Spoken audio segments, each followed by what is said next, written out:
সুৰুজমুখী ধাৰাবাহিকখনৰ আপোনালোকৰ এটা প্ৰশ্ন আছিল যে শেৱালি সোণৰ লগত সদায় থাকিব পাৰিবনে নে সোণৰ দ্বিতীয় পত্নী অহাৰ পিছত শেৱালি আৰু সোণৰ সংসাৰখন অন্ত পৰিব।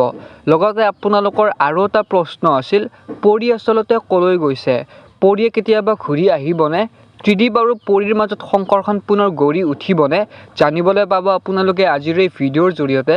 গতিকে আপোনালোকেও যদি সুৰুজমুখী ধাৰাবাহিকখন চাই ভাল পায় তেনেহ'লে প্লিজ ভিডিঅ'টিত লাইক কৰিবলৈ নাপাহৰিব, লগতে চেনেলটো ছাবস্ক্ৰাইব কৰিব। তেনেহ'লে বলক আজিৰ এই ভিডিঅ'টো আৰম্ভ কৰোঁ। চাওক, সোণৰ যে দ্বিতীয় পত্নী আছে এই কথাটো একেবাৰে নিশ্চিত, কিয়নো সোণে আগতেই শেৱালিক মোবাইল ফোনটো চেক কৰিবলৈ দিয়া নাই আৰু শেৱালিয়ে মোবাইল ফোনটো চেক কৰিবলৈ খোজাত সোণৰ খংহে উঠিছিল।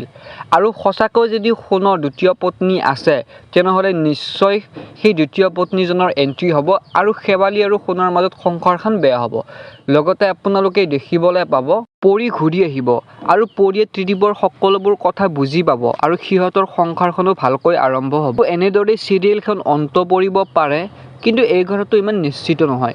গতিকে সুৰুজমুখী ধাৰাবাহিকখনৰ আহিবলগীয়া খণ্ডবিলাক আগতকৈও বহুত বেছি ইণ্টাৰেষ্টিং হ'বলৈ গৈ আছে।